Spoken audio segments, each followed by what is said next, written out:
Hello everyone, कैसे हैं आप लोग। आपका स्वागत है मेरे चैनल के ऊपर। आज हम लोग स्टार्ट करने वाले हैं मास्टर्स कोर्स के। हम इस कोर्स के अंदर पढ़ने वाले हैं इंटीग्रल ट्रांसफॉर्मेशंस। इंटीग्रल ट्रांसफॉर्मेशंस जो है हमारा एक मास्टर्स के अंदर एक बुक है जिसे हम लोग पढ़ने वाले हैं। पेपर आपका ये, तो इस पेपर के दौरान हम लोग पढ़ेंगे इंटीग्रल ट्रांसफॉर्मेशंस क्या होते हैं, अलग अलग ट्रांसफॉर्मेशंस के बारे में हम लोग स्टडी करेंगे। तो देखिए, हम लोग इंटीग्रल ट्रांसफॉर्मेशन से पहले हम लोग डिटेल में ये जानने की कोशिश करते हैं ट्रांसफॉर्मेशन होते क्या है। आप लोगों ने बहुत मैथमेटिक्स के अंदर फंक्शंस पढ़े होंगे।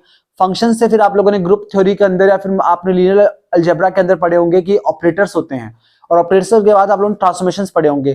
तो एक्चुअली क्या होता है कि एक इंटरवल के अंदर किसी फंक्शन को इस तरह से ऑपरेट किया जाए कि उस फंक्शन को किसी अदर कर्नल की सहायता से अगर आप लोग ऑपरेट कर रहे हो तो उसे आप एक ट्रांसफॉर्मेशन का नाम देते हो। फॉर एग्जाम्पल, हम लोग यूजुअली क्या बोलते हैं कि अगर मैंने कहा ट्रांसफॉर्मेशन की, अगर मैं डिफाइन करने की बात करूं तो ट्रांसफॉर्मेशन जो है वो हम लोग कैसे बताएंगे।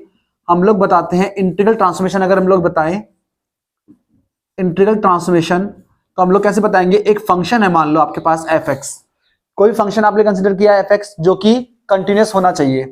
फंक्शन पे कंडीशंस क्या है, it is continuously differentiable. Continuously differentiable होना चाहिए किसी भी डोमेन ए कॉमा बी के अंदर। साथ में फंक्शन हमारे पास कंटिन्यूअस होना चाहिए, ठीक है, कंटिन्यूअस होना चाहिए। साथ में हमारे पास क्या होना चाहिए, एब्सोल्युटली इंटीग्रेबल होना चाहिए।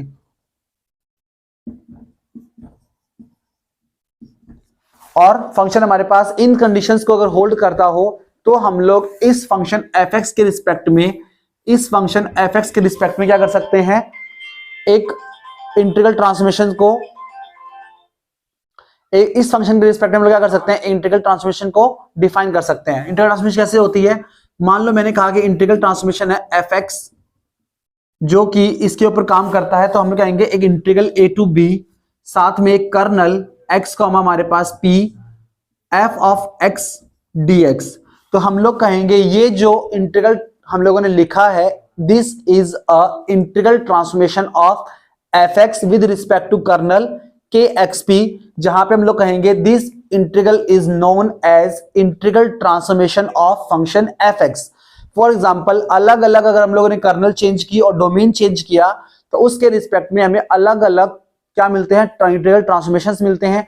इस चैप्टर के अंदर हम लोग, इस सीरीज के अंदर हम लोग क्या पढ़ने वाले हैं, Laplace transformations, Mellin transformation, Hankel transformation and Fourier transformation, जो कि आपके मास्टर्स के कोर्स में आते हैं। ठीक है, तो हम लोग देखेंगे अलग अलग अगर हम लोगों ने जो कर्नल जो यहाँ पे लिखी हुई है एक्स कॉमा पी इज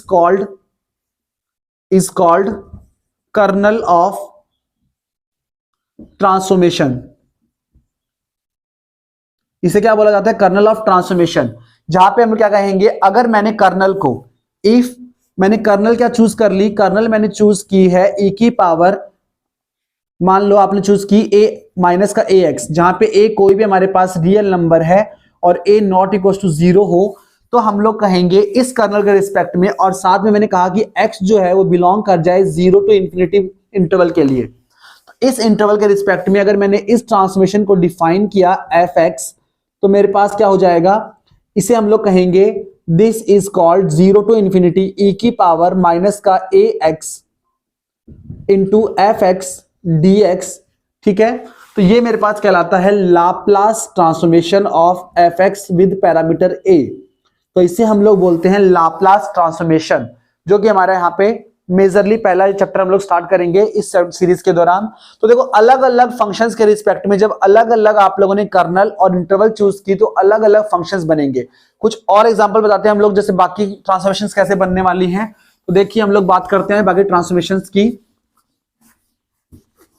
मान लो मैंने कहा कि मैंने कर्नल चूज की, कौन सी वाली कर्नल चूज की है मैंने यहाँ पे, पहले हम लोग एग्जाम्पल फिर से लेते हैं, मैं स्टार्ट करता हूं। कर्नल अगर मैंने चूज की है, कर्नल जो मेरे पास है एक्स कॉमा पी या फिर एक्स कॉमा ए, पी या ए आप जो भी बोल सकते हो, उसे पैरामीटर बोलते हैं कर्नल का हमारे पास।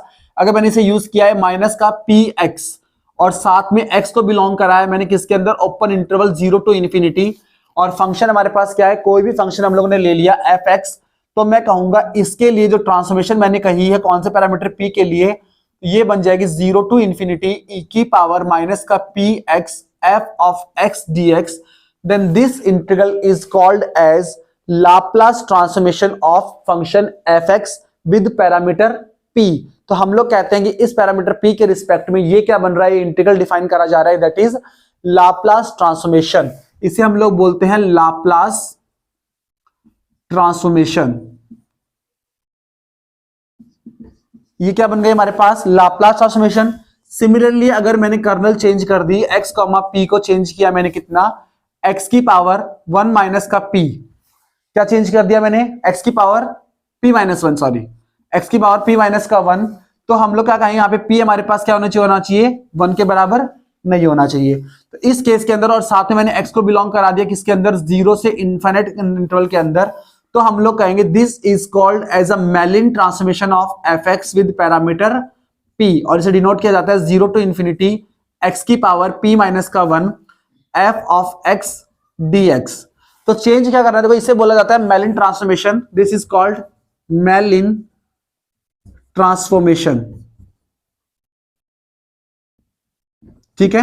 सिमिलरली अगर मैं थर्ड केस में यूज करूं, अगर मैंने चेंज कर दिया kernel of p equals to, इसको मैं यूज कर लूं a to the power iota px, जहां पे हमारे पास this is the complex number को रिप्रेजेंट कर रहा है। यहां पे हमारा p जो है वो that is not equals to 0 and x equals to हमारा क्या मिल जाएगा 0 माइनस इन्फिनिटी टू इन्फिनिटी। अगर इंटरवल आप लोगों ने यूज किया है तो हमारा जो इंटीग्रल है that is this become Fourier transformation of fx with parameter p is equals to minus infinity to infinity. Kernel यहां पे एक और यूज करते हैं, यहां पे अंडर रूट ऑफ, यहां पे यूज करेंगे हम लोग अंडर रूट 2 अपॉन में पाई ऑल्सो, ठीक है। तो अंडर रूट 2 अपॉन में पाई e की power iota px f of x dx, then this integral is called as Fourier transformation of function fx, जहां पे हमारे पास under root 2 upon pi e की पावर आयोटा px क्या कहलाती है, kernel of transformation. This is called Fourier transformation. अब Fourier transformation में क्या होता है, हम लोग इसके अंदर दो अलग सब डिविजन्स और करते हैं इसके फूरियर ट्रांसफॉर्मेशन के अंदर। तो मैं इसके अंदर आगे और बता देता हूं, फूरियर ट्रांसफॉर्मेशन दो सब डिविजन और होते हैं, Fourier sine transformation and Fourier cosine transformation. तो देखिए आगे हम लोग पढ़ने वाले हैं, नेक्स्ट हमारा है इसी के अंदर फूरियर साइन ट्रांसफॉर्मेशन, ठीक है, फूरियर साइन ट्रांसफॉर्मेशन, ठीक है। इसे हम लोग डिनोट करते हैं f of s over F x. यहां से हमारे पास क्या मिलेगा, इंटीग्रल 0 टू इंफिनिटी 1 अपॉन में अंडर रूट 2 अपॉन में पाई e की पावर की जगह पे हम लोग लिखेंगे यहाँ पे sine of px f of x dx। तो यहां पे हम लोगों ने कर्नल को क्या रिप्लेस कर दिया है, कर्नल इज 1 अपॉन में 2 रूट पाई साइन px। तो यहां पे हमारी जो कर्नल बनी है वो क्या बनी है, x, p is equal to 1 upon root of 2 pi sine of px। तो ये जो कर्नल अगर हमने यूज करी और x जो बिलोंग कराया है वो कहां से कराया है, x बिलोंग कराया है 0 टू इंफिनिटी, तो हम लोग कहते हैं this integral transformation is called as Fourier sine transformation. Similarly हम लोग कहते हैं फूरियर कोसाइन ट्रांसफॉर्मेशन।